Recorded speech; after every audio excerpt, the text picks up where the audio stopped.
తెలియజేసిన వాడని వాక్యమును యాకోబుకు తెలియజేసిన వాడని ఏ జనముకి లాగునా చేసి ఉండాలేదని ఏ జనముకి లాగునా చేసి ఉండాలేదని దేవునికి స్తోత్రము గానము చేయుటయే మంచిది మనమందరము స్తుతి గానము చేయుటయే మంచిది.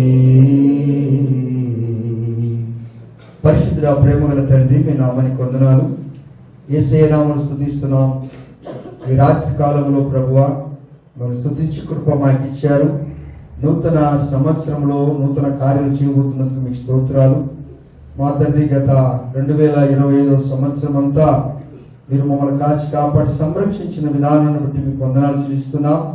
నేను ఈ నూతన సంవత్సరం కూడా అద్భుతమైన కార్యాలు మీరు జరిగిస్తారని, మా పక్షంగా మీరు యుద్ధమాడి న్యాయం చేసి మమ్మల్ని ఆదరిస్తూ ధైర్యపరుస్తూ వస్తున్న విధానం బట్టి స్తోత్రాలు చెల్లిస్తూ ఘనత మహిమ ప్రభావములు మీకే ఆరోపిస్తూ యేసయ్య నామములోనే ప్రార్థిస్తున్నాం తండ్రి, ఆమేన్. యేసుక్రీస్తు నామములో మీ అందరికీ నూతన సంవత్సర శుభాకాంక్షలు. మీరందరూ చాలా బాగున్నారని నమ్ముతున్నాం. ఈ సంవత్సరాలన్నీ కూడా ఒకటి ఇల్లుతూ ఉంటాయి. సంవత్సరాల యొక్క సంఖ్య మాత్రమే మారుతూ ఉంటుంది, కానీ దినములు, మాసములు, క్షణములు, నిమిషములు ఏమీ మారవు. ఆ రోజులు కానీ ఆ యొక్క సంవత్సరాలు కానీ ఆ సంవత్సరం సంఖ్య మాత్రమే పెరుగుతూ ఉంటుంది, కానీ మిగతాది ఏమీ మారదు. మనం అలాగనే ఉండిపోయాము. మన వస్త్రాధరణ మారింది. మన హృదయంలో ఉన్న మనసు మారాలని యేసుప్రభు వారు ఎప్పుడూ చెబుతూ ఉంటాడు. దేవుని పిల్లలారా, వాక్యములోనికి రండి. పరిశుద్ధ గ్రంథములో నుండి ఇర్మియా గ్రంథము, the book of Jeremiah chapter 31 verse 31. 31వ అధ్యాయము 31వ వచనం చదువుకుందాం. ఇదిగో నేను ఇశ్రాయేలు వారితోను యూదా వారితోను క్రొత్త నిబంధన చేయు దినములు వచ్చుచున్నవి, ఇదే యెహోవా వాక్కు. దేవుని బిడ్డలారా, ఈ మాటలు మనం చదివినప్పుడు ఎందుకు ఈయన రాశాడు అనేది మనం గుర్తు తెచ్చుకోవాలి. యూదా వారి గురించి, ఇశ్రాయేలు వారి గురించి రాశాడు. ఇశ్రాయేలు ఎవరు? యూదా ఎవరు? ఇశ్రాయేలు యొక్క సంతానమే యూదా. యూదా అనగా స్తుతి, ఇశ్రాయేలు అనగా ఆశీర్వాదం.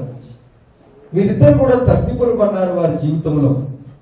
వీరందరికీ తిరిగి పునరుత్థానం కలుగజేయటానికి యేసుప్రభు వారి మాటలు రాస్తూ ఉన్నాడు.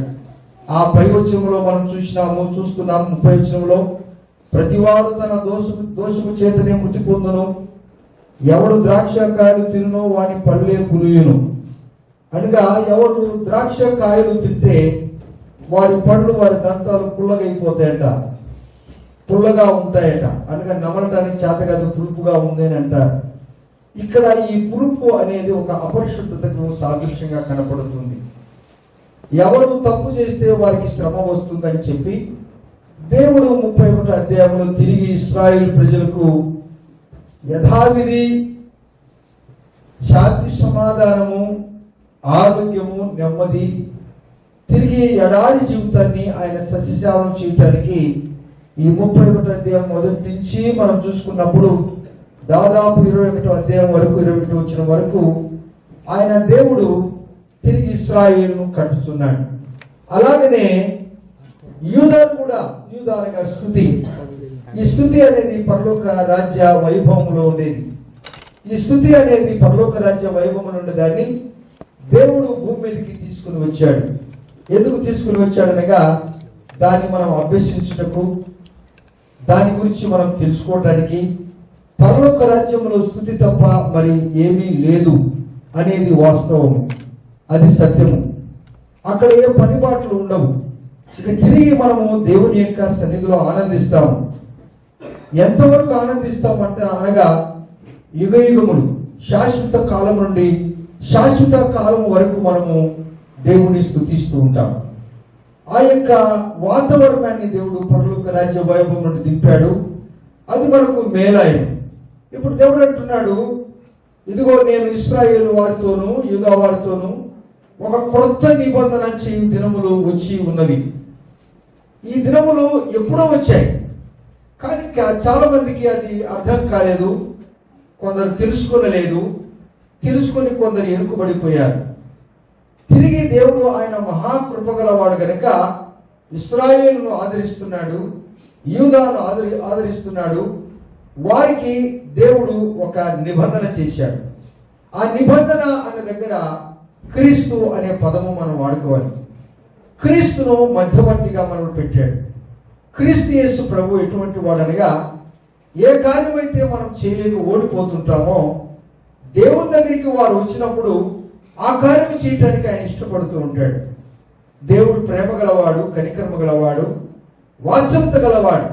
అటువంటి వాత్సల్యత కలిగిన దేవుణ్ణి మనము ఆరాధిస్తున్నప్పుడు మన పైకము, మన వచ్చుబడి, మన ఆదాయము చాలా తక్కువ ఉన్నప్పటికీ కూడా ఆ తక్కువలోనే దేవుడు ఎక్కువ ఆశీర్వాదాలు ఇస్తూ ఉంటాడు. తక్కువలోనే ఎక్కువ ఆశీర్వాదాలు ఇస్తుంటాడు. అంటే మనం తక్కువ ఆదాయంతో ఉందామా? నో, అలా కాదు. పరిస్థితులను బట్టి మనం నడుచుకోవాలని చెప్తాడు.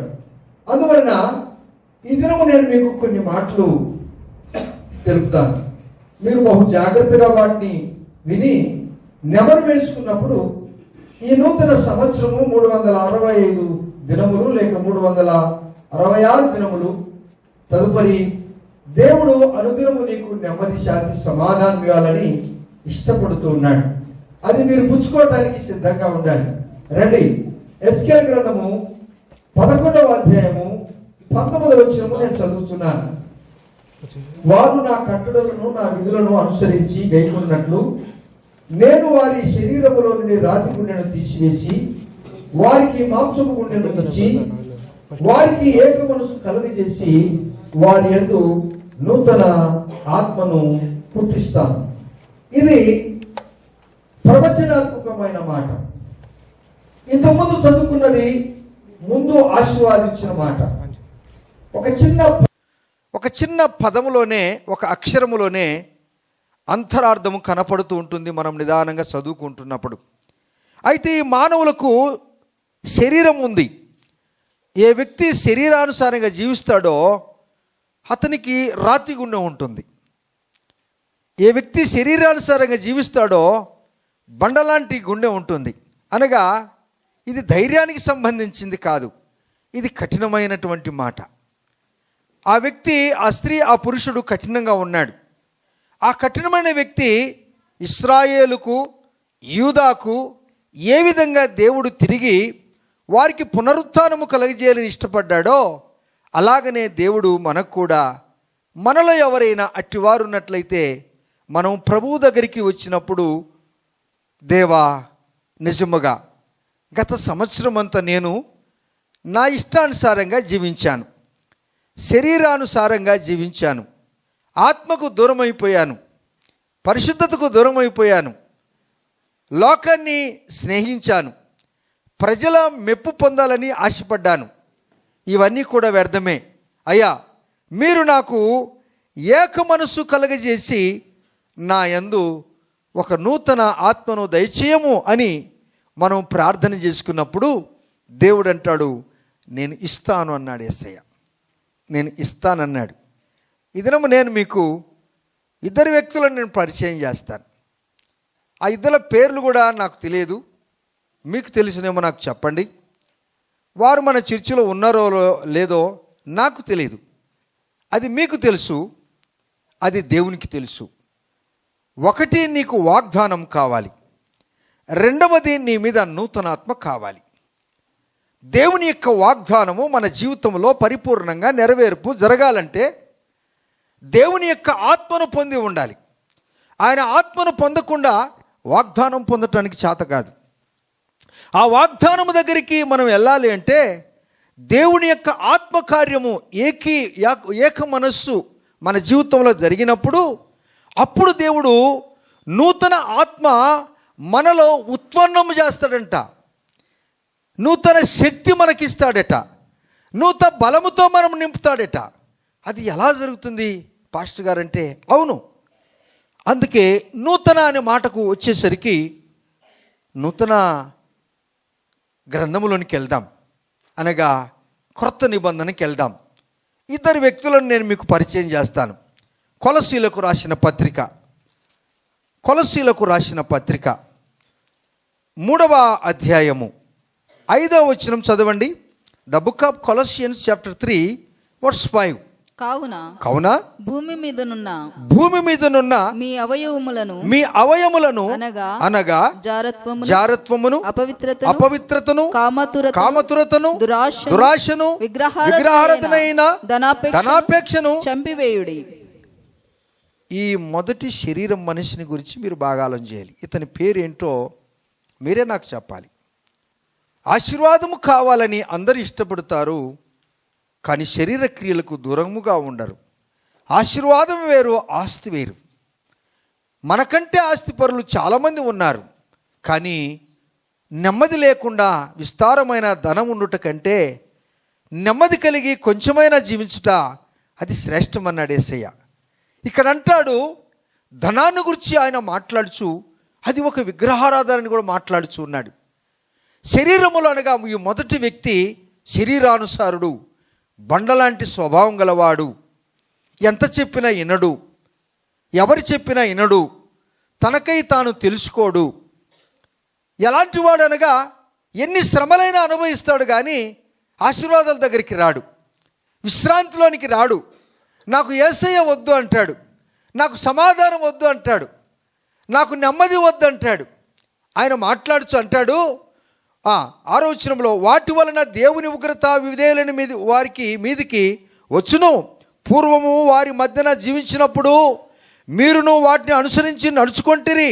ఇప్పుడైతే మీరు కోపము, ఆగ్రహము, దుష్టత్వము, దూషణ, మీ నోట బూతులు అను వీటన్నింటినీ విసర్జించుడి.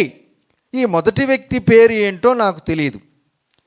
ఈ వ్యక్తిలో ఉన్నటువంటి గుణాలు ఏదైనా మీలో ఉన్నట్లయితే ఆ పేరు గలవారు మీరేనా అని అంటే, నేను కాదండి పాస్టర్ గారు అన్నావా ధన్యుడు. అవునండి, నేను పాత మనిషినే, మనిషి స్వభావం మారలేదు. వారు దేవుని కట్టడలను ఎదుకొట్టలేదు కనుక దేవుడు వారిని భ్రష్టానికి అప్పచెప్తాడంట. యెహోవాను విసర్జించిన వారికి శ్రమలు అధికమైపోతావట. ఆయన కట్టడు ఎదగటం లేదు కనుక రక్షణ వారికి దూరమైపోతుందట. దేవుని బిడ్డలారా, కొన్ని పర్యాయాలు దేవుడు అన్నీ మనకు సమకూర్చి తీసుకొని మన ఇంటి దగ్గర తీసుకొని వచ్చినప్పుడు వాటన్నిటిని చేతులతో కాదు కాళ్ళతో తన్నుతూ ఉంటాం. వాగ్దానము తీసుకోపోతున్నాం. ఈ తీసుకుపోయే వాగ్దానము ఎప్పుడో యేసు ప్రభువు వారు మనకు రాసిచ్చాడు. మరలా మీకు జ్ఞాపకం చేయటానికి అది, మరలా మీకు జ్ఞాపకం చేయటానికి అది. ఒక వ్యక్తి 2 వీలర్ వెళ్తున్నాడు. అక్కడ అటు వెళ్ళిన రైల్వే ట్రాక్ వస్తుంది, ఇటు వెళ్ళిన రైల్వే ట్రాక్ వస్తుంది. కానీ అక్కడ ముందు ఒక సైన్ బోర్డు ఉంటుంది. అక్కడ ఏముంటాడు తెలుసా? Stop, look and go. నిలబడు, చూసి పో అంటాడు. ఫస్ట్ గేట్ దాటిపోయాడు, ట్రైన్ వెళ్ళిపోయింది, మరలా అదే బోర్డు కనపడింది. నేను అక్కడ చూశాను కదా, నేను వెళ్ళిపోతానంటే లేదు. నీకు ఎక్కడ ఆ సైన్ బోర్డు కనపడినా, హల్లెలూయా, నీకు ఎక్కడ సైన్ బోర్డు కనపడినా నువ్వు తప్పకుండా నిలబడవలసిందే. ఒకవేళ రైల్వే ట్రాక్ దగ్గర ఈవెందో ప్రధానమంత్రి లేక ఆ రైల్వే మినిస్టర్ వచ్చినా కానీ ఆ గేట్ వేస్తే నేను వచ్చాను తీయమని చెప్పేదానికి కాదు. అక్కడున్న బోర్డుకు 100% ఆయన సెల్యూట్ కొట్టాల్సిందే, నిలబడాల్సిందే. ఈ లోకంలో ఇటువంటి శాసనాలు, ఇటువంటి చట్టాలకు ఎవరైనా కానీ తలవంచవలసిందే అని ఉంటే దేవుని శాసనము చాలా గొప్పది. దేవుని శాసనము చాలా గొప్పది. ఆ శాసనానికి నీవు సెల్యూట్ చేస్తే, ఆ శాసనాన్ని నువ్వు గౌరవిస్తే, ఆ శాసనానికి నువ్వు తలవంచితే, ఆ శాసనాన్ని నువ్వు అనుదినము పాటిస్తే నీకు ఇవ్వబోతున్నటువంటి వాగ్దానము నీకు కాదు, నీకు, నీ పిల్లలకు, నీ పిల్ల తరము వరకు ఆ వాగ్దానం ఉంటుంది. గత సంవత్సరంలో మీరు తీసుకున్నటువంటి ఆ వాగ్దానము యొక్క స్లిప్, ఆ వాగ్దానం మాటలు ఒకవేళ మీరు మర్చిపోయారేమో, కానీ యేసు ప్రభువారు ప్రతి సంవత్సరం నీకు ఇస్తున్నాడు కదా ఆ వాగ్దానము. ఆయన 1000 తరముల వరకు ఆయన జ్ఞాపకం పెట్టుకుంటాడంట. హల్లెలూయా. ఆయన జ్ఞాపక శక్తి చూశారా దేవుని పిల్లారా? మనం మర్చిపోతాం. ఈ మొదటి వ్యక్తిలో, ఈ క్రొత్త నిబంధన గ్రంథంలో ఈ మొదటి వ్యక్తిలో ఉన్నటువంటి విషయాలు మనం చూసినప్పుడు 9వ వచనంలో, ఒకనితో ఒకడు అబద్ధమాడకుడి, ఏలయనగా ప్రాచీన స్వభావమును దాని క్రియలతో కూడా మీరు పరిత్యజించి. చూశారా? ఆ ప్రాచీన స్వభావము అనే పదము దగ్గర 8 వేసి కింద రాశారు ప్రాచీన పురుషుడు, పాత పురుషుడు, పాత మనిషి. ఏం పాత మనిషి అండి ఈయన అంటే, మీరు 5వ వచనం నుంచి చదువుకున్నారు కదా, శరీరపు మనిషి. శరీర క్రియలు దేవునికి ఇష్టమైనవి కానే కావు. ఆత్మక్రియలు దేవునికి చాలా ఇష్టము. దేవుని బిడ్డలారా, ఆ మనిషి పేరు నీకు చెప్పలేదు. ఈ చదవబడినటువంటి ఈ ఎన్నికలు ఉంటే నీవు పాత మనిషివే. ఏం మనిషి అండి? చెప్పండి, మీరు చెప్పండి నాకు. ఎస్, ఆ మనిషి ఎవరైనా ఉన్నారా అంటే నేను చెప్పకూడదు, నేను మీకు చెప్పకూడదు.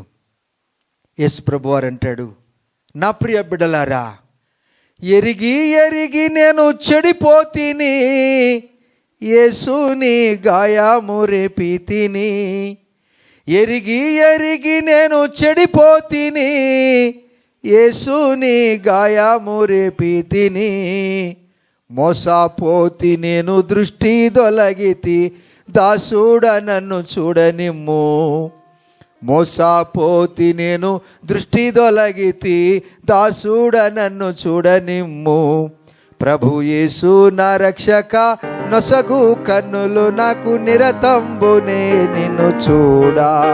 ప్రభు యేసు నా రక్షక, నొసగు కన్నులు నాకు నిరతంబునే నిన్ను చూడా. అల్ఫయు నీవే, ఒమేగయు నీవే, అల్ఫయు నీవే, ఒమేగయు నీవే. ప్రభు యేసు నా రక్షక, నొసగు కన్నులు నాకు నిరతంబునే నిన్ను చూడా. ప్రభు యేసు నా రక్షక, నొసగు కన్నులు నాకు నిరతంబునే నిన్ను చూడా.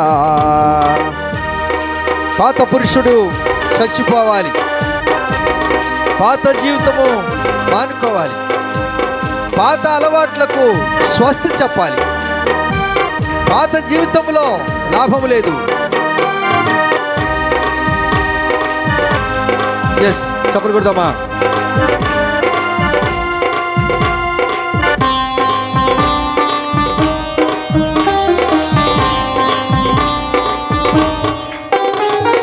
లెక్కలెన్నో మాల్రు పడిపోతిని, దిక్కులేని వాడనేనైతిని. లెక్కలెన్నో మాల్రు పడిపోతిని, దిక్కులేని వాడనేనైతిని. చక్కా చేసి నా నేత్రాలు తెరచి, గ్రక్కున నిన్ను చూడనిమ్ము. చక్కా చేసి నా నేత్రాలు తెరచి, గ్రక్కున నిన్ను చూడనిమ్ము. ప్రభు యేసు నా రక్షక, నొసగు కన్నులు నాకు నిరతంబునే నిన్ను చూడా. ప్రభు యేసు నా రక్షక, నొసగు కన్నులు నాకు నిరతంబునే నిన్ను చూడా. గమని కొడదామా? ఎంతో మంది దేవుని దగ్గరికి వచ్చారు, కానీ కొందరే పరలోక రాజ్యానికి అర్హులయ్యారు. శరీరానుసారమైనది ఏదైనా కానీ అది నాశనమే, కానీ ఆత్మానుసారమైనది శాశ్వతము. అదే పాత మనిషి. ఆ పాత మనిషి జీవితం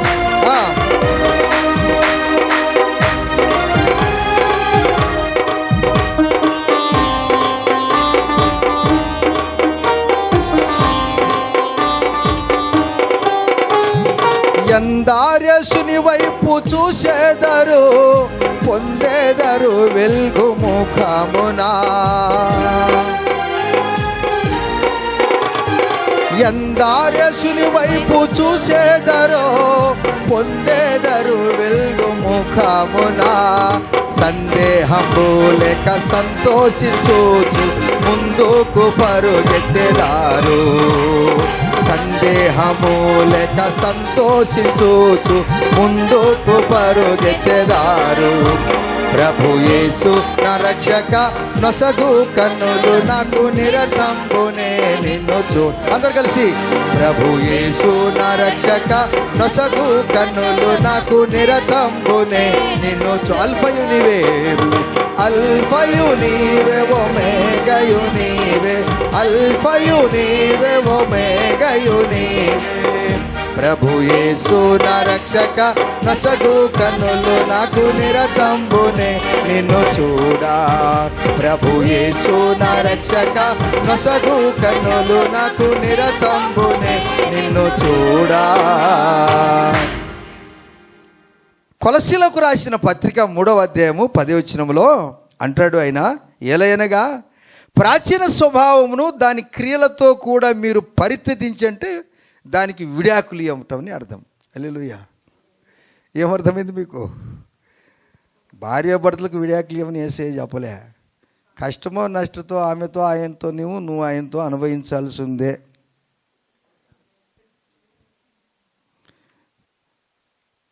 ఎస్. ఇప్పుడు దీన్ని పరిశీలించమన్నాడు. పరిత్యజించి నో, దానికి ఫుల్ స్టాప్ పెట్టమన్నాడు. తదుపరి అంటాడు, పరిత్యజించి జ్ఞానము కలుగు నిమిత్తము దాన్ని సృష్టించిన వాని పోలిక చొప్పున నూతన పరచబడుచున్న నవీన స్వభావమును ధరించుకొని ఉన్నారు. చప్పలు కూడా దేవుడు చూద్దామా. దేవుడు కోరుకునేది ఏంటనగా నూతన సంవత్సరం, కొత్త సంవత్సరం, కొత్త బట్టలు, కొత్త చర్చి, లైట్లు, డెకరేషను. అమ్మో, బట్టలు వేసుకున్నంత మాత్రాన కొత్తోడైపోతాడు ఆ మనిషి. చెప్పరు? అది వేసుకోకూడదు అంటే ఏం లేదు, తప్పకుండా వేసుకొని కొత్త బాగా మంచి బట్టలు వేసుకో. ప్రభు దేవుని పిల్లలు దరిద్రంగా ఎవరు ఉండకూడదు, చినిగిపోయిన వస్త్రాలు ఎవరు ధరించకూడదు. హల్లెలూయా. దేవుని ఐశ్వర్యము మీరు బాగా ఉండాలి. మంచి గోధుమలతో నా పిల్లలను తృప్తిపరుస్తానన్నాడు యేసయ్య. వారిని తృప్తిపరిచే బాధ్యత నీ భోజనపు బల్ల చుట్టూ నీ పిల్లలు ఒలివ మొక్కల వలె. అంటే ఆయన శాశ్వతమైన కృపలో నుండి శాశ్వతమైనటువంటి ప్రేమలోనికి దేవుడు మనల్ని నడిపించాడు. నీ మనసు ఎంత ఉదారంగా ఉంటుందో, నీ మనసు ఎంత పెద్దగా ఉంటుందో దానిని నవీన స్వభావము అని అంటారు. హల్లెలూయా. అందుకే యేసుప్రభు వారి యొక్క మనసు అంట అనుదినము నూతనమేనంట. అయింది అనుదినము వాత్సల్యత కలిగిస్తుంటుందట, అనుదినము వాత్సల్యత కలిగిస్తూ ఉంటుందట. అరణ్య ప్రాంతంలో తప్పకుండా యేసుప్రభు వారు ఉదయకాలాన్నే మంచు కురిపిస్తుంటాడు. మంచు బిందువులు ఆ చిన్న చిన్న మొక్కల మీద కురిపిస్తుంటాడు. దేవుడు ఆ చిన్న మొక్కలు ఒకసారి తొక్కుని వెళ్ళిపోతాం, ఒకసారి పెరికేస్తాం. కానీ దేవునికి ఆయన పరిచిన భూమిలో ఆ మట్టిలో ఆ మొలక మొలిసిందంటే అది ఎవరికో ప్రయోజనంగా ఉంది. కొత్తిమీర ఉంది అనుకుందాము, ఆ కొత్తిమీర అసలు చాలా డెలికేట్గా ఉంటుంది కాదు. కొన్ని పర్యాలు తొక్కుంటూ వెళ్ళిపోతుంది. కానీ దాన్ని ఆ కొత్తిమీర లేకుండా ఎవరు కానీ కూరే తినరు. నేను కూడా తిన్నాను. కొత్తిమీర వేసావమ్మా అని అడుగుతాను. లేకపోతే వాటి తండ్రి అనగా ధనియాలను వేసావా? కొత్తిమీర తండ్రి లేక తల్లి ధనియాలను వేసావా? యేసుప్రభు వారు ఏం మాట్లాడుతున్నాడు తెలుసా? ఆ యొక్క చిన్న చిన్న మొక్కల మీద నా మంచు, నా పరిశుద్ధాత్మను కుమ్మరించినప్పుడు ఉన్నట్టుండి ఆ యొక్క సూర్యరశ్మి ఆ మంచు మీద ఆ యొక్క మొక్క మీద ఉన్నప్పుడు మంచు కారిపోతుంది. ఆ కారిపోయినప్పుడు ఆ మొక్కను మీరు చూసినప్పుడు ఎలా ఉంటుందో తెలుసా? అది ఫ్రెష్గా ఉంటుందండి, లైవ్గా ఉన్నట్లు కనపడుతూ ఉంటుందండి. యేసయ్య అంటాడు, నా బిడ్డలారా మీకు నేను నవీన స్వభావము మీరు ధరించుకోండి. బట్టలు ధరించుకున్నాం, దేవునికి స్తోత్రాలు. వీటిని కట్టుకోవటానికి ఒకసారి గంట పడుతుంది, మాకు కాదు సిస్టర్స్కో. మంచిది. కానీ దేవుడు అంటాడు ఈ బట్టల కంటే స్వభావం అనేది ధరించుకోవటానికి మనం ఎప్పుడు ప్రయాసపడి ముందుకెళ్ళాలి. ఈ మనిషి పేరేందో నాకు తెలియదు, నేను చెప్పాను. ఈ మొదటి మనిషి ఏంటి? ఈ మొదటి మనిషి ఎవరు? శరీరానుసారుడంట. ఇప్పుడు మీరు శరీరానుసారుగా దానికి ఫుల్ స్టాప్ పెట్టినప్పుడు ఇప్పుడు మొలుస్తుంది మన దాంట్లో, మన దేహంలో పుడుతుంది ఒక మొలక. హల్లెలూయా. అది ఏం చేస్తుందంటే, ఇప్పుడు మీరు పక్క పేజీలో చూడండి. ఆయన అన్నాడు, మీరు కొత్త నిబంధన అన్నారు కదా, నా కొత్త నిబంధన నేను ఇస్తానన్నాడు కదా, ఇశ్రాయేలుకి ఇస్తానన్నాడు కదా, యూదాకి ఇస్తానన్నాడు కదా. పక్షపాతం లేని దేవుడు ఈ నూతన సంవత్సరంలో దేవుడు మనకు 100% తప్పకుండా యేసయ్య మనందరికి ఇచ్చుటకు సిద్ధంగా ఉన్నాడు. దేవుని బిడ్డలారా, ఇది ఎరగక చాలామంది వాగ్దానం తీసుకుంటారు. ఆ వెనక కమాండ్మెంట్ ఉంటుంది, ఆజ్ఞ ఉంటుంది. ఆ ఆజ్ఞ నాకు వద్దప్పా, నాకు ఆశీర్వాదాలు కావాలంటాడు. ఒక ఆయన ఇలాగనే హోటల్కి వెళ్ళాడట. హోటల్కి వెళ్తే, బాబు నువ్వు ఇడ్లీ తీసుకుంటే చట్నీ ఫ్రీ అని రాస్తారు. ఈయన అంటాడు, ఆ ఫ్రీ ఉన్నదంతా నాకు ఈసారి ఇడ్లీకి అంత తర్వాత పెట్టమంటాడు. నో, నువ్వు ఇడ్లీ తీసుకుంటేనే నీకు చట్నీ లేక సాంబార్ ఫ్రీ. అలా కాదు. ఇప్పుడు ప్రభువారు మాట్లాడుతున్నాడు. ఇప్పుడు చూడండి, అక్కడ చాలా అద్భుతమైన మాటలు మనం ఆ మాట నేను మీకు గుర్తు చేస్తున్నాను. అనగా 3వ అధ్యాయం 5వ వచనం చూసినప్పుడు, put off the old man, ఆ పాత మనిషికి నువ్వు ఆఫ్ చేసి పెట్టు దాన్ని. పుట్ ఆఫ్ దట్ స్విచ్, ఆ స్విచ్ని ఆఫ్ చేయి. ఇప్పుడు నీవు ఒక కొత్త మనిషి, switch on the new man. ఒక కొత్త మనిషికి స్విచ్ ఆన్ చేసుకో. Praise the lord. అది రాయబడింది ఇంగ్లీష్ బైబిల్లో. బైబిల్లో మాట రాయబడింది. ఇప్పుడు అంటాడు 12వ వచనంలో, కాగా దేవుని చేత ఏర్పరచబడిన వారును పరిశుద్ధులను ప్రియులను అయిన వారికి తగినట్లు మీరు జాలిగల మనస్సును, దయాలుత్వమును, వినయమును, సాత్వికమును, దీర్ఘశాంతమును ధరించుకొనుడి. అమ్మో, ఈ వస్త్రాలు మాత్రము మీకు ఏ అంగట్లో కూడా దొరకవు. హల్లెలూయా చెప్పండి. మీరు ప్రపంచంలో ఎక్కడికి వెళ్ళినా ఈ వస్త్రాలు, ఇక్కడ రాసిన వస్త్రాలు మాత్రం దొరకవు. సార్ దీన వస్త్రం, పరిశుద్ధ వస్త్రం ఇవ్వాలంటే ఆయన అద్దాల పక్క తీసి పరిశుద్ధ వస్త్రమా అంటాడు. దీన వస్త్రమా? మా క్యాటలాగ్లో మాత్రం అది లేదంటాడు ఆయన. మా లిస్టులో మాత్రం అది లేదు. అది ఎక్కడ దొరుకుతుంది రా బాబు అంటే, అనాది కాలంలోనే యేసు ప్రభు వారు పరిశుద్ధ గ్రంథములో భక్తుల ద్వారా రాయించాడు. ఈ మాటలు దేవుని చేత ఏర్పరచబడిన వారిని నీవు నేను మనం. హల్లెలూయా. ఇశ్రాయేలునిగా ఏర్పరచబడిన వారు, యూదానుగా పరలోక రాజ్య వైభవము అతని ద్వారా ఆరంభమైంది. ఇప్పుడు దేవుడు అంటున్నాడు, ఈ ఏర్పరచబడిన వారు పరిశుద్ధులు అంట. మనం ఎవరమండి మనం? మరలోసారి చెప్పండి. ఇది నవీన స్వభావము. ఇది ఏ స్వభావం అండి? నవీన స్వభావం. ఈ నవీన స్వభావం గలవారు ఎలా ఉంటారనగా, వీరు అపోస్తుల బోధ యందును, సహవాసమందును, రొట్టె విరుచుట యందును, ప్రార్థన చేయుట యందును అప్పుడప్పుడు ఉంటారా? పండగకు వస్తారా? ప్రియ యేసు రాజును నే చూచిన చాలు, మహిమలోనే నాయనతో ఉంటే చాలు. ప్రియ యేసు రాజును నే చూచిన చాలు, మహిమలోనే నాయనతో ఉంటే చాలు. నిత్యమైన మోక్ష గృహము నందు చేరి, నిత్యమైన మోక్ష గృహము నందు చేరి, భక్తుల గుంపులో హర్షించిన చాలు, భక్తుల గుంపులో హర్షించిన చాలు. ప్రియా యేసు రాజును నే చూచిన చాలు, మహిమలోనే నాయనతో ఉంటే చాలు. దేవుడికి కనపరుస్తాం, చప్పట్లు కొడదామా?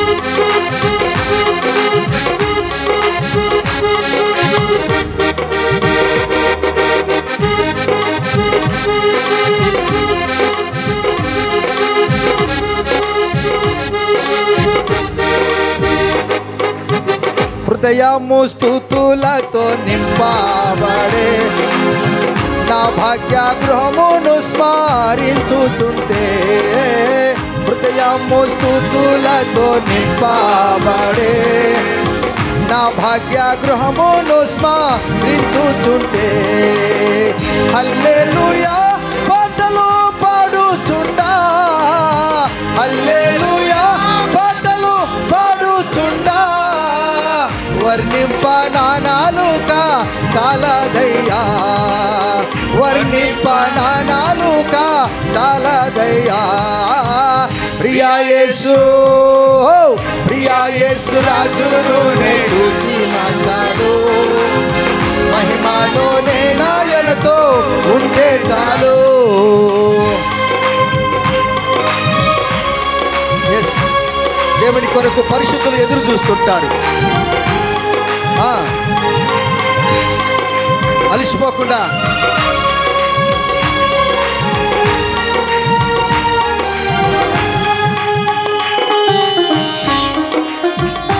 దేవా, నీ రాకడ కొరకు నేను ఎదురుస్తాను, మాటలతో స్తుతిస్తాను, ఆనందగానం చేస్తాను.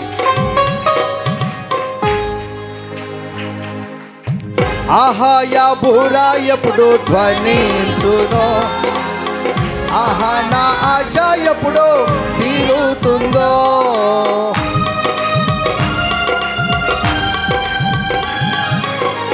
ఆహా యా బూరా ఎప్పుడు ధ్వనించునో, ఆహా నా ఆశ ఎప్పుడు తీరుతుందో, తండ్రి నా కన్నీటిని తుడచునెప్పుడో, తండ్రి నా కన్నీటిని తుడచునెప్పుడో, ఆశతో వేచి ఉండే నా హృదయం, ఆశతో వేచి ఉండే నా హృదయం.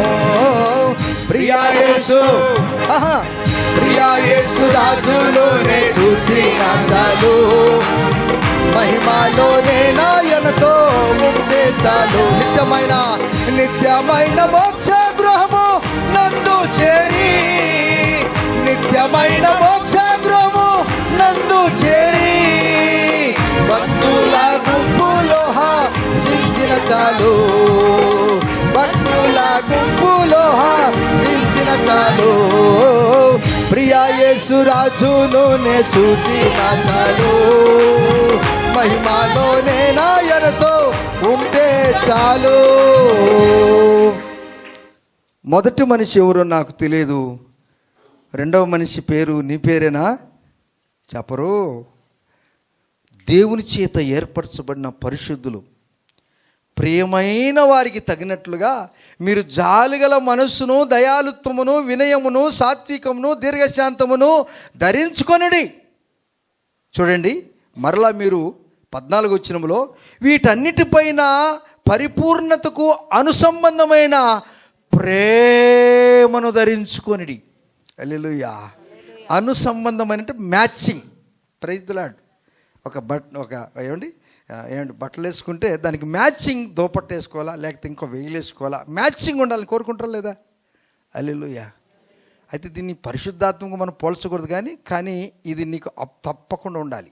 Praise the lord. ఒక ఆడబిడ్డ కానీ ఎవరైనా ముందుకెళ్తున్నప్పుడు వారు అన్నిట్లలో బాగా కనపడాలి, బాగా కనపడాలి. మీ వస్త్రాధారణ వలన కూడా ఇతరులకు పాపం పేరు రాకూడదంట. హల్లెలూయా చెప్పండి. Praise the lord. ఎస్, ఒక పురుషులైనా స్త్రీలైనా వారి వస్త్రాధారణ కూడా చాలా బాగుండాలంట ఇస్తున్నాడు. దానికి అనుసంబంధమైన చూడండి, అక్కడ అంటున్నాడు 14వ వచనంలో, వీటన్నిటిపైన పరిపూర్ణతకు అనుసంబంధమైన ప్రేమను ధరించుకోండి. 16వ వచనంలో సంగీతముతోను, కీర్తనలతోనూ, ఆత్మ సంబంధమైన పద్యములతోనూ ఒకడు బోధించుచు, బుద్ధి చెప్పుచు, కృపాసహితముగా మీ హృదయములలో దేవుని గురించిన గానము చేసు, సమస్త విధములైన జ్ఞానముతో క్రీస్తు వాక్యం మీలో సమృద్ధిగా నివసింపనేది. హల్లెలూయా. కొత్త మనిషి మనిషి పాత మనిషా చెప్పరు మీరు? కొత్త మనిషా పాత మనిషా? ఆ కొత్త మనిషికి ఉండవలసిన గుణలక్షణాలు ఎన్ని? నేను ఇంతకుముందు కూడా మీకు చెప్పాను. అపోస్తుల కార్యములు 6వ అధ్యాయంలో మనం చూసినప్పుడు శిష్యుల సంఖ్య పెరిగినప్పుడు అప్పుడు విధవరాలను చిన్న చూపు చూశారని హెబ్రీల మీద గ్రీకు భాష మాట్లాడే వారు సనుక్కున్నారు. అప్పుడు 12 మంది శిష్యులు 6వ అధ్యాయం 2వ వచనంలో అప్పుడు 12 అపోస్తులు తమ ఎద్దుకు శిష్యులను సమూహముగా పిలిచి, మేము దేవుని వాక్యము బోధించటం అని ఆహారము పంచిపెట్టడం యుక్తం కాదు. కాబట్టి సహోదరులారా, ఆత్మతోనూ జ్ఞానముతోనూ నిండుకొని మంచి పేరు పొందిన 7 మనుషులను మీలో ఏర్పరచుకోండి, మేము వారిని ఈ పనికి నియమింతుము. దేవుని పిల్లారా, చూసావా? డికాన్ బోర్డు విషయం నేను మాట్లాడుతున్నాను, పెద్దల విషయం నేను మాట్లాడుతున్నాను, యాజకుల విషయం నేను మాట్లాడుతున్నాను, పాస్టర్ల విషయం నేను మాట్లాడుతున్నాను, వాక్యం వింటున్న మీ అందరితో నేను మాట్లాడుతున్నాను. బోధిస్తున్నా నాకు కూడా ఈ వాక్యం అని నేను మరలా నేను చెప్పుకుంటున్నాను. బోధించిన వాడిని నేను భ్రష్టుడిని కాకుండా అనుదినము నా జీవితాన్ని శిలువ దగ్గర నలగొట్టుకున్నప్పుడే నేను నిలబడి వాక్యం చెప్పడానికి అర్హుడను, లేకపోతే ఇల్లే. ఏంటి ఇప్పుడు అంటున్నారు, వీరు ఎటువంటి వారనగా ఆత్మతో నింపబడ్డారంట వీరందరూ. నేను పరిశుద్ధాత్మ, ఆత్మ అనేది అనుగుణంగా ఉండాలంట. మన దేహానికి, మన యొక్క ప్రతి క్రియలకు పరిశుద్ధాత్మనికి మనకు లింక్ అయి ఉండాలంట. అది లింకు కాకపోతే మనకు ఏదే కానీ ఆ యొక్క ఏమంటే డిస్ప్లే బోర్డులో ఏం కనపడదు లింకు లేకపోతే. అసలు దాని యొక్క కోడే మర్చిపోతుంది, కోడే తెలియదండి దానికి. మన పిన్ కోడే మర్చిపోతాం. నీ యొక్క ఐడికి ఇవన్నీ అవసరము. నీ బ్యాంకులో ఏదైనా నువ్వు సెర్చ్ చేసుకోవాలంటే, నీ అకౌంట్లో ఎంత బ్యాలెన్స్ తెలుసుకోవాలంటే, లేక నువ్వు ఎవరికైనా డబ్బు పంపాలంటే, నవే డేస్ టెక్నాలజీ అడ్వాన్స్ అయిన సందర్భంలో దానికి ఉన్నటువంటి ఫార్మాలిటీస్ అన్నీ చేస్తేనే అది నీకు దానికి లింకు కుదురుతుంది. అది లేకపోతే దేవుని బిడ్డలారా, మనం ఎక్కడో లాస్ అయిపోయే అవకాశాలు చాలా ఉంటాయి. అలాగనే ప్రభువు యేసుక్రీస్తు వారు ఒక ప్రాతః మనిషికి, ఒక నూతన మనిషికి తారతమ్యం చెబుతూ ఉన్నాడండి. ఇక్కడ స్టెఫను ఉన్నాడు, ఈ నిండబడిన వారు, వీరందరూ 7 ఎట్లా ఉన్నారంటే దేవుని యొక్క వాక్యము ప్రబలిందంట, దేవుని యొక్క శక్తితో పొందుకున్నారంట. అన్నిటికంటే ముఖ్యంగా దేవుని యొక్క వాక్యము ఏ బిడ్డలతో ఉంటున్నారో వారు పరిశుద్ధాత్మ దేవుని గౌరవిస్తారంట. దేవుని బిడ్డలారా, కనిపించని తండ్రిని వారు సాష్టాంగ నమస్కారం చేస్తారట. కనిపించే పరిశుద్ధాత్మ శక్తిని వారు అనుభవిస్తారంట. ఈ వాక్య దేవుణ్ణి వారు తప్పకుండా 100% వారు గౌరవిస్తారట. అప్పుడు మనము తీసుకున్న వాగ్దానము, ఈ వాగ్దానము నువ్వు నాకు నెరవేర్చు అని నువ్వు అడగవలసిన అవసరము లేదు. చప్పలు కూడా చూద్దామా? ఆ వాగ్దానం ఇచ్చిన దేవుడే నీకు ఇచ్చిన ఆ వాగ్దానాన్ని నెరవేరుస్తూ వస్తాడు ఆయన. Amen, amen. ఆ వాగ్దానం అది ఒక కవనెంట్, న్యూ కవనెంట్ ఇస్తాడు. అది నిబంధన, అది ముద్ర, అది సీల్, అది నామాక్షరం. అది తొడవటానికి ఎవరు చేత కాదు. ఇప్పుడు స్టెఫను ఇటువంటి జాబితాలో ఉన్నాడు. ఇక్కడ మనము వీళ్ళదాకా మనం చదువుకున్న కొలస్సీలో రాసిన పత్రికలో వీరందరూ కలిసి ఆత్మ ప్రేరేపణ గలవారై పద్యములతోనూ, పాటలతోనూ, వాయిద్యములతోనూ, కీర్తనలతోనూ ఒకరికొకరు బుద్ధి చెప్పుకుంటూ, ఒకరినొకరు ప్రేమించుకుంటూ, ఒకరినొకరు గౌరవించుకుంటూ ఉంటుంటే దేవుని యొక్క ఆత్మ అక్కడ సంచరిస్తూ ఉంటుందంట. Praise the lord. వీరు నాకంటే గొప్పవారని నేను అనుకోవాలంటే ఇప్పుడు ప్రైజ్ ది లార్డ్. వాక్యం వింటున్న మీరు చాలా జ్ఞానం లేని వారు నేను అనుకోట, నాకు అది బుద్ధి పొరపాటు అంట. హల్లెలూయా. నాకు ఒకటే సబ్జెక్టు తెలుసు, బోధించేవానికి ఒకటే సబ్జెక్టు తెలుసు, వినేవానికి అన్ని సబ్జెక్టులు తెలుసు. చప్పలు కూడా చూద్దామా? వానికి అన్ని సబ్జెక్టులు తెలుసు. ఇప్పుడు అంటున్నాడు, వీరు స్టెఫను బలముతో, 8వ వచనంలో స్టెఫను కృపతోనూ బలముతోనూ నిండిన వాడై ప్రజల మధ్య మహత్కార్యములు, గొప్ప కార్యములు, సూచక్రియములు చేస్తూ ఉన్నాడు. చేస్తూ ఉంటే అక్కడ ఉన్నటువంటి వారందరూ ఈయనను పట్టుకొని న్యాయాధిపతుల దగ్గర తీసుకొచ్చి మాట్లాడుతుంటే, ఆయన మాట్లాడుతున్నప్పుడు ఆయన ముఖమంట దేవదూత ముఖం వలె వారికి కనబడిందంట. 15వ వచనంలో. Praise the lord. ఇంతటితో ఊరుకోకుండా స్టెఫన్ను రాళ్ళతో కొడుతుంటే ఈయన కృపతోనూ వాక్యముతోనూ ఆత్మతోనూ పరిశుద్ధతోనూ వినయంతోనూ సమస్తంతో నింపబడిన వారిని రాళ్ళతో కొడుతూ ఉంటే ఈ లేచిన రాళ్ళు ఆయనకు పూల దండగా మార్చబడ్డాయంట. Praise lord. పూల దండగా మార్చబడితే ఈయనకు మీద రాళ్ళు పడుతుంటే ఈయనకు నొప్పులు కాలేదు, కానీ పరలోక రాజ్యం ఉంటుంది కదా, ఆకాశము తెరవబడి దేవుని సింహాసనం కనపడుతుందంట. ఎందుకు వీరు ఇంత కష్టపడ్డారంటే దేవుని యొక్క వాగ్దానం వారి జీవితాలలో నెరవేర్పు జరిగించింది. అందుకే మనము అపోస్తుల కార్యం 16వ అధ్యాయం 25వ వచనంలో మనం చూసినప్పుడు పౌలు శీలను కొట్టి ఏండి ఆ యొక్క సావిడి లేసి చివరికి చెరసాల్లో వేస్తే వారికి ఏమండి మామూలు మాటలు కాదు, పాటలు కాదు వచ్చేది. ఇప్పుడు రోజు పాడే పాట వేరు, హల్లెలూయా, రోజు పాడే పాట వేరు, కానీ ఆకలిగా ఉన్నప్పుడు చేసే ప్రార్థనే వేరు ఉంటుంది. సమస్యలు 4-5 దారుల నుంచి వచ్చినప్పుడు అసలు ఏ సమస్యకు నేను పరిష్కారం చేయాలనో నాకు అర్థం కాని స్థితిగతి అయిపోయింది. అప్పుడు ఆ వ్యక్తి నిజమైన ప్రార్థన చేస్తాడంట. హల్లెలూయా. అప్పుడు అతడు ఏం చేస్తాడంటే, వద్దు ఈ పని బాట పక్కన పెడదాము, ఇప్పుడు మోకరించి రండి, భార్య పిల్లలు పిలిచి రండి నాయన ప్రార్థన చేద్దాం రారా. మనము రోజు చేసిన పని, మనము రోజు చేసిన పాట గొప్ప కార్యం జరిగించలేదు, కానీ ఈ శ్రమలు మనకు వచ్చాయి కనుక ఇప్పుడు మనం మోకరిద్దాం, ప్రార్థన చేస్తామంటాడు. దేవునికి ఏ ప్రార్థన కావాలంటే, నువ్వు శ్రమలలో చేసేవు చూడు ప్రార్థన, శ్రమలలో పాడినవు చూడు పాట, ఎవరు లేరు నాకు ఇలాలో, ఎవ్వరు లేరు నాకు ఇలాలో, ఆనందము నీవేగా,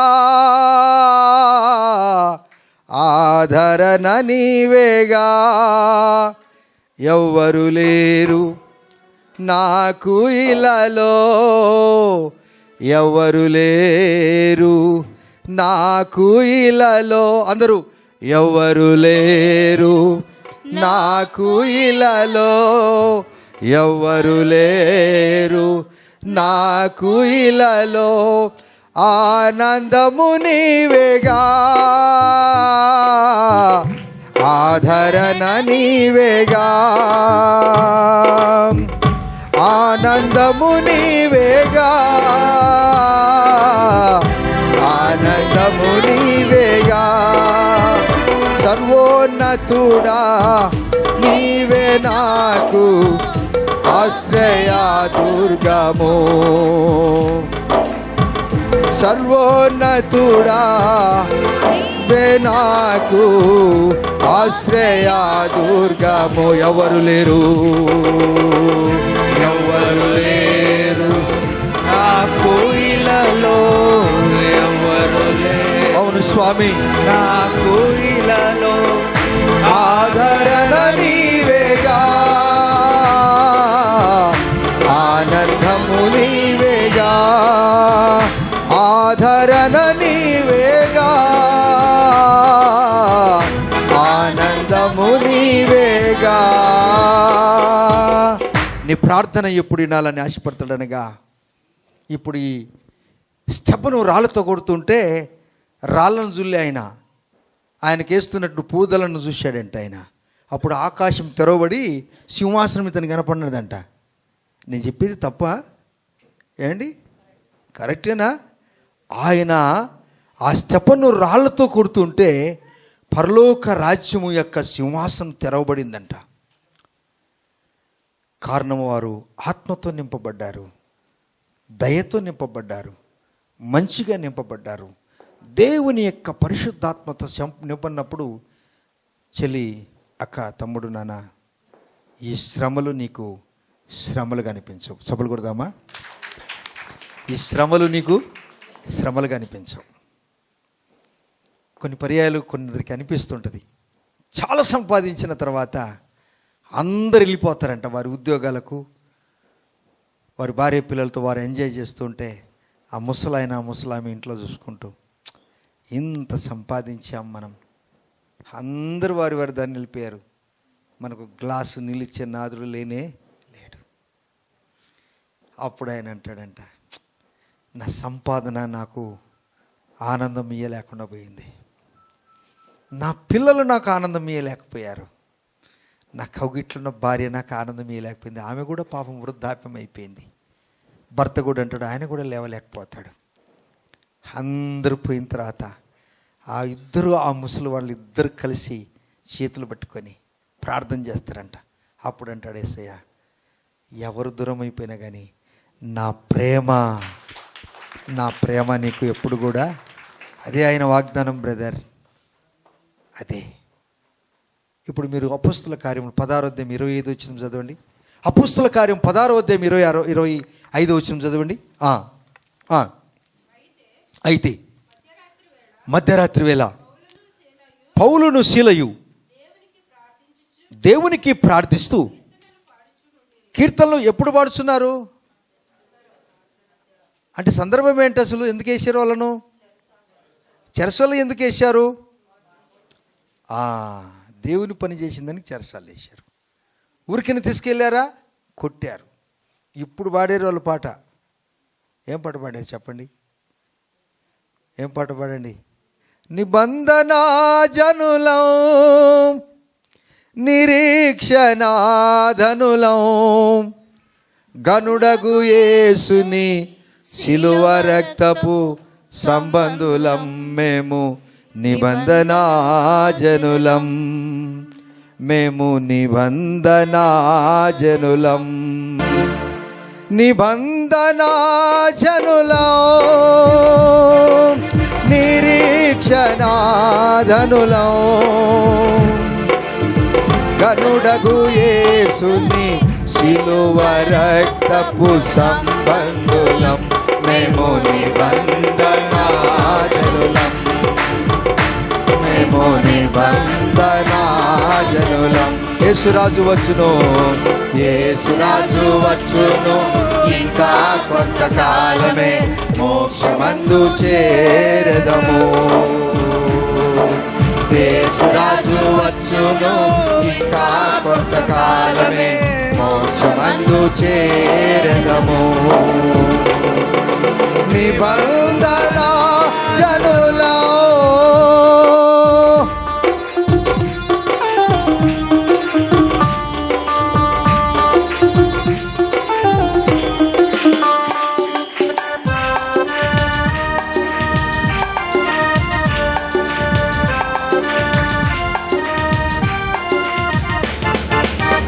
ఎవరి యేసని అడిగేవో, ఎవరో అని వెళ్ళేవో. అయ్యా స్తోత్రం. ఎవరి యేసని అడిగేవో, ఎవరో అని వెళ్ళేవో. యేసే మార్గం, యేసే జీవం, యేసే మార్గం, యేసే జీవం, యేసే సత్యం కాదు సత్యం, ఇదే మా సాక్ష్యం. నిబంధనాజనులం, మేము నిబంధనాజనులం. యేసురాజు వచ్చును, ఇంకా కొంతకాలమే మోక్షమందు చేరదము. యేసురాజు వచ్చును, ఇంకా కొంతకాలమే మోక్షమందు చేరదము. ఈ పాట రాసిన దైవజనుడు, పాట రాసిన దైవజనుడు రాజ్బాబు గారు ఆంధ్రప్రదేశ్ ఒక మీటింగ్ పెట్టారు. చిన్న మీటింగ్ పెడితే చాలామంది రాలే, కొద్దిమంది వచ్చారట. ఒక ఆయన సుట్ట దాక్కుంటూ సైకిల్ వేసుకుని వచ్చిన. మా ఆంధ్రలో ఇట్లాంటివి ఉంటాయి. ఆ ప్రాంతంలో ఈస్ట్ గోదావరి వెస్ట్ గోదావరి వెళ్తే పొద్దున్నే మా వాళ్ళంతా ఆ బయట ట్రైన్లో వెళ్తుంటే వాళ్ళందరూ సుట్ట దాకుతూ బయట కనపడుతుంటారు పొద్దున్నే. ఒక ఆయన అలాగనే వచ్చాడు. వచ్చి ఉండి వెళ్ళిపోతున్నట్ట, సుట్ట అంతా అయిపోయిందని వెళ్ళిపోతున్నట్ట. అప్పుడు అంటాడంట, ఎవరి యేసని అడిగేవో, ఎవరోలే అని వెళ్ళేవో. ఆయన గురించి అప్పుడే రాసినట్టు ఆ పాట. ఆయన రాష్ట్రాలకి దిగినట్టు ఆయన సైకిల్ దిగి ఈ పాట పాడేట. మళ్ళా ఎవరి యేసని అడిగేవో, ఎవరో లేయని ఎల్లేవో. యేసే మార్గం, యేసే జీవం, యేసే మార్గం, యేసే జీవం, యేసే సత్యం కాదు సోత్యం, ఇదే మా సాక్ష్యం నిబంధనా జనులం, నిబంధనా జనులం. యేసురాజు, యేసురాజు వచ్చును, ఇంకా కొత్త కాలమే మోక్షమందు చేరదము. యేసురాజు వచ్చును, ఇంకా కొత్త కాలమే మోక్షమందు చేరదము. అయ్యా, మేము అశేష ప్రజల్లో ఆస్తికులమయ్యా, మా మాట వినండి. దేవుడు మిమ్మల్ని దీవిస్తాడు, మిమ్మల్ని ఆశీర్వాదిస్తాడని దైవజనుడు పాట పాడుతూ దేవుడు స్తుతించాడు.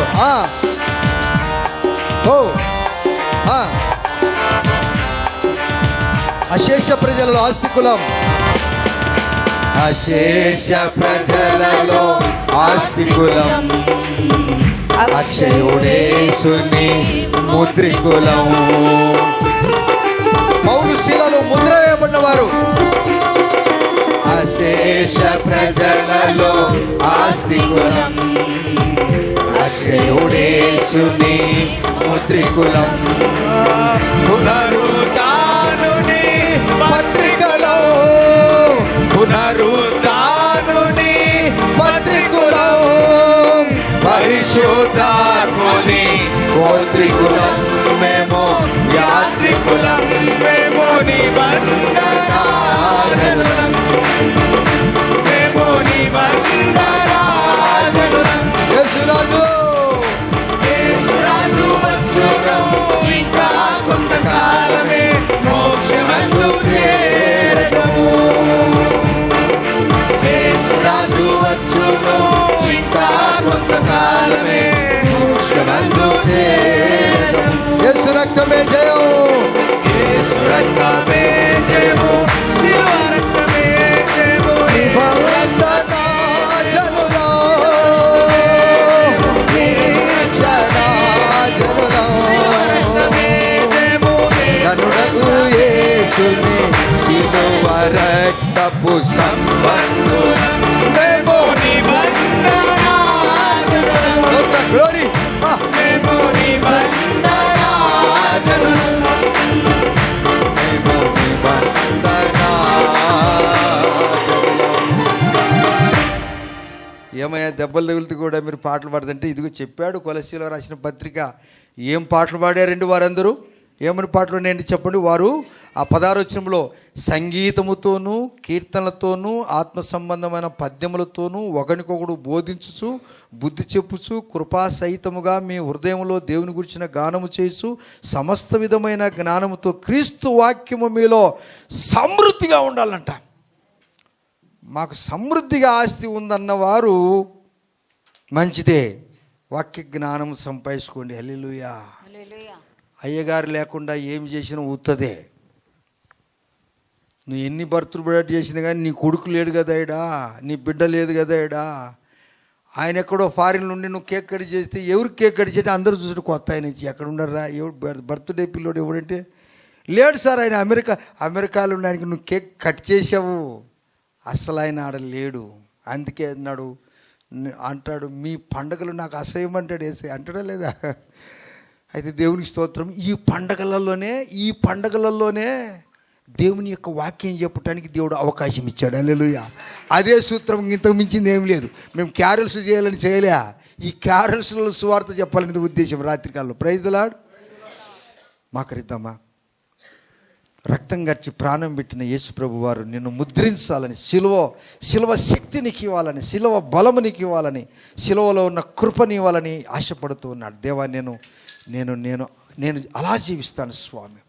ప్రభువా, నేను అలా జీవిస్తాను స్వామి. మా జీవితాల ద్వారా దేవా మీరు మహిమ పొందండి తండ్రి. దేవా, నీ కృపలో మమ్మల్ని పెంచండి ప్రభువా. నాయనా, మీ కృపలో నన్ను పెంచమని ప్రార్థన చేద్దాం. దేవుని గణపరుస్తాం, దేవుని స్తుతిస్తాం. హల్లెలూయా. స్తోత్రం తండ్రి. హల్లెలూయా, హల్లెలూయా. ఆయన రాబోతున్నాడు. సిద్ధంగా ఉన్నారా? ఎవరు యేసు? ఎవరో లేండి ఆయన ఎవరో? 3 మేకులు పెరుక్కోలేని వాడు. అసలు సిలువలో ఆ 3 మేకులు పెరుక్కోలేని వాడు వాడట దేవుడు అవుతాడని ఎంతోమంది. ఆ ఎండిపోయిన చెక్కలు కొట్టబడిన వాడు దేవుడు అట్లయితాడండి. ఏంటండి ఇది?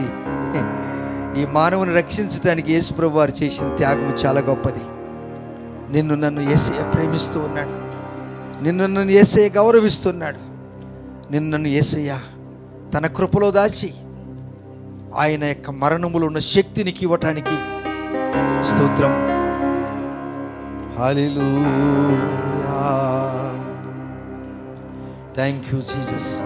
వందనాలు మా దేవా. నేను నీ కొరకు నేను జీవిస్తాను. పౌలు, శీలలు, స్టెఫను రాళ్ళతో కొడుతుంటే పరలోక రాజ్యం తెరవబడింది. పూలమాలగా అయిపోయినాయట. కష్టాల సహోదరి నీకు, తమ్ముడు కష్టాల బాబు, వాళ్ళకున్న శ్రమలు నీకు ఒకటి కూడా లేదు, నాకు ఒకటి కూడా లేదు. దేవుడు నీకు పూదండేసాడే, నీకు షాలు కప్పాడు యేసయ్య, నీకు సింహాసనం ఇచ్చాడు యేసయ్య, నీకు సుఖం ఇచ్చాడు యేసయ్య. వారు కష్టపడ్డారు, శ్రమలు పడ్డారు. ఈ దినము మనకు ఎంత సుఖం ఇచ్చాడు యేసయ్య. నిబంధనా జనులం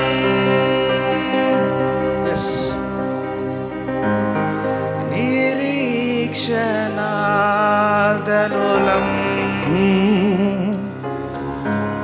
గనులకు యేసుని సిలువ రక్తపు సంబంధులం మేము నిబంధనా జనులం, మేము నిబంధనా జనులం. యేసురాజు వచ్చును, ఇంకా కొంతకాలమే మోక్షమందు చేరదము. యేసురాజు వచ్చును, ఇంకా కొంతకాలమే మోక్షమందు చేరదము. నిబంధనా జనులం. అబ్రహాము నీతికి వారసులం, ఐగుప్తు దాటిన అనేకులం, మోషే బడిలో బాలురము, యేసయ్య ఒడిలో కృతజ్ఞులం. జయము సిలువ రక్తమే, జయము యేసు రక్తమే, జయము సిలువ రక్తమే. అబ్రహాము నీతికి వారసులం, ఐగుప్తు దాటిన అనేకులం.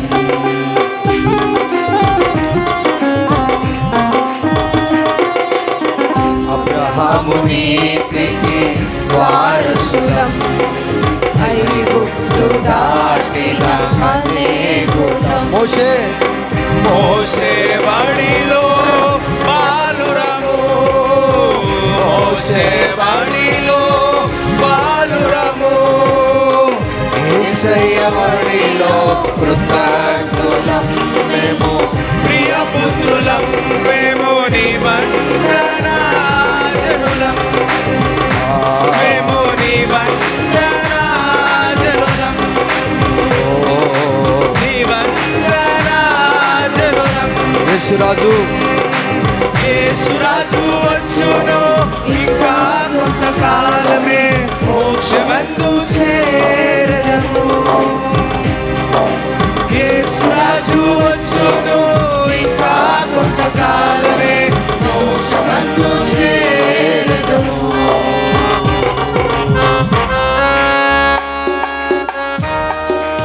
చివరిగా విశ్వాసమే మా వేదాంతం, నిరీక్షణే మా సిద్ధాంతం, వాక్యమే మా ఆహారం, ప్రార్థనే మా వ్యాయామం, అనుదినము మేము నిబంధన జనులం.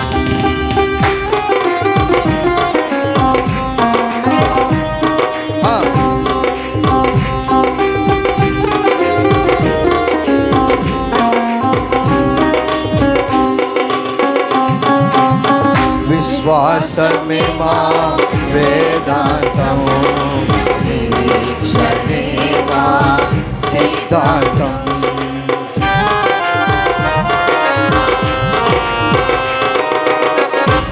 విశ్వాసమే మా వేదాంతం, నిరీక్షణే మా సిద్ధాంతం. వాక్యమే వాక్యమే మా ఆహారం, వాక్యమే మా ఆహారం, ప్రార్థనే మా వ్యాయామం, అనుదినము మేము నిబంధన జనులం, దేవా మేము నిబంధన జనులం. స్తోత్రమయ్యా.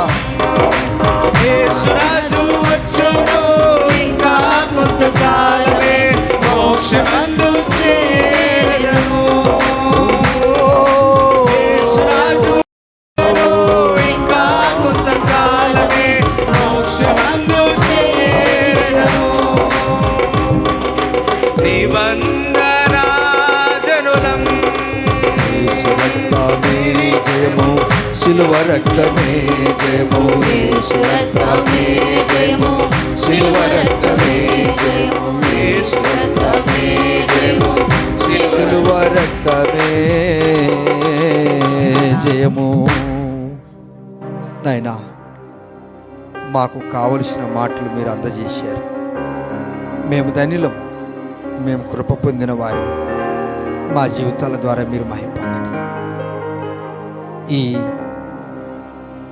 ప్రథమ దినం ఇట్లు పాత సంవత్సరానికి నూతన సంవత్సరానికి ఒక జంక్షన్ లాంటిది. జనవరి 1 తారీఖు పాత సంవత్సరానికి క్రొత్త సంవత్సరానికి ఒక జంక్షన్ లాంటిది. జనవరి 1 దినం ఈ జంక్షన్లోనికి మమ్మల్ని పిలుచుకొని ఇచ్చారు. మా యొక్క పాత స్వభావము పాత పట్టబడినప్పుడు నవీన స్వభావము మీరు మాకు ఇచ్చినందుకు కోటాని కోట్ల స్తోత్రాలు. నీ ప్రియ బిడ్డలు ఇంతవరకు ఆనందముతో సంతోషముతో గంతులు వేసుకుంటూ స్తుతించారు, ఆనందించారు. ఆనందానికి హద్దులు లేవు. ఎంత గొప్ప దేవుడు తండ్రి.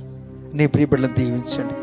ఈ నూతన సంవత్సరానికి వీరికి స్వాగతం సుస్వాగతం పలుకుతూ ఘనత మహిమ ప్రభావములు మీకు మాత్రమే ఆరోపిస్తూ యేసుక్రీస్తు వారి శక్తిగల నామములో ప్రార్థించి అడిగి పొంది ఉన్నాం తండ్రి. ఆమెను. మన తండ్రికి దేవుని ప్రేమ, కుమారుని కృప, పరిశుద్ధాత్మ దేవుని కరుణ సాహసము మనందరికీ యేసయ్య కృప అలనాడు ఇశ్రాయేలుకు యూదాకు తోడైనట్టుగా సదాకాలము మనకు తోడై నిలిచి ఉండునుగాక. Amen, amen. మీ అందరికీ నూతన సంవత్సర శుభాకాంక్షలు. దేవుడు మిమ్మల్ని దీవించునుగాక. ఆమెన్.